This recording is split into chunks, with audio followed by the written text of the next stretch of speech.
College के पहले दिन हमारे प्रोफेसर ने अपना परिचय दिया और हमें चुनौती दी कि हम किसी ऐसे व्यक्ति से मिलें जिसे हम पहले से नहीं जानते हैं।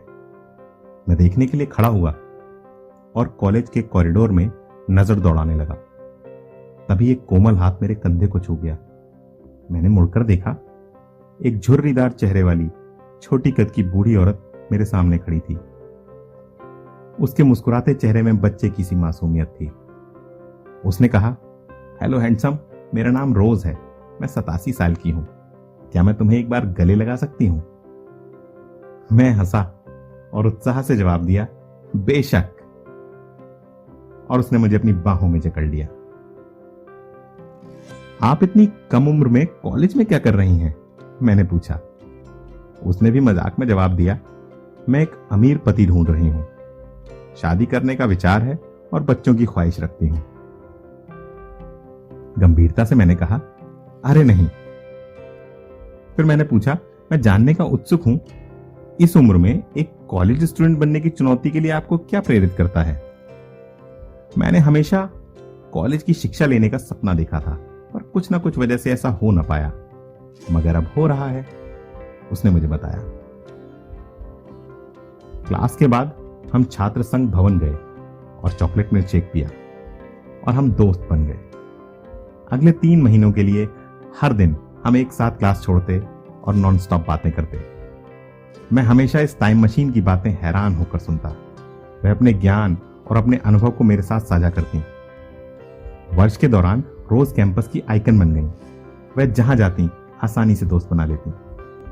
वह रंग बिरंगे कपड़े पहनना पसंद करती थी और सभी अन्य छात्रों का ध्यान अपनी ओर आकर्षित करती। वह कॉलेज लाइफ जी रही थी।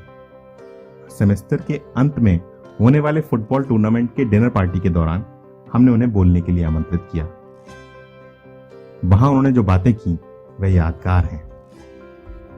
वैसे तो वह अपना भाषण कुछ कार्ड्स पर तैयार करके लाई थी, पर पोडियम पर चढ़ते समय कार्ड्स फर्श पर बिखर गए। निराश और थोड़ी शर्मिंदा होकर वह माइक्रोफोन पर झुक गईं और बस इतना कहा, मुझे खेद है अपनी इस हड़बड़ी के लिए। डॉक्टर के कहने पर मैंने बियर तो छोड़ दी, पर यह विस्की मुझसे संभलती नहीं।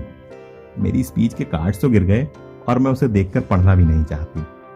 बस मेरे मन में जो है वह मैं आपसे कहना चाहूंगी। सारे स्टूडेंट्स उनके इस मजाहिया तरीके से बात संभालने पर हंसने लगे और रोज ने अपना गला साफ किया और शुरू किया, हम इसलिए खेलना बंद नहीं करते क्योंकि हम बूढ़े हो चुके हैं, हम खेलना छोड़ देते हैं इसलिए हम बूढ़े हो जाते हैं।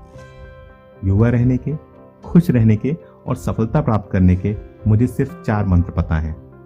आपको हर दिन हंसना है। रोज रोज खुश रहने की कोई वजह ढूंढनी है। आपको सपनों की भी बहुत जरूरत है। जब आप अपने सपनों को खो देते हैं तो आप मर जाते हैं। हमारे आसपास बहुत सारे लोग हैं जो घूम रहे हैं मगर मर चुके हैं, और विडंबना यह है कि वे ये जानते भी नहीं। उम्र दराज होने और बड़े होने के बीच बहुत बड़ा अंतर है। यदि आप 19 वर्ष के हैं और पूरे 1 साल के लिए बिस्तर पर लेटे रहें, कोई उत्पादक काम ना करें, तो भी 1 साल बाद आप 20 वर्ष के हो जाएंगे। अगर मैं 87 साल की हूं और 1 साल बिस्तर पर रहूं, कुछ भी ना करूं, तो भी मैं 88 साल की हो जाऊंगी। कोई भी उम्र में बड़ा हो सकता है। इसके लिए कोई विशेष प्रतिभा या क्षमता की आवश्यकता नहीं है। मुद्दा है कि अवसर और समय के अनुसार जिंदगी और विचारों में परिवर्तन करके स्वयं को बड़ा बनाया जाए। और अंतिम मंत्र है, कोई पश्चाताप या अफसोस नहीं। वैसे तो बुजुर्गों को आमतौर पर अपने द्वारा किए गए कार्यों के लिए पछतावा नहीं होता, बल्कि उन चीजों के लिए अफसोस होता है जो वे नहीं कर पाए।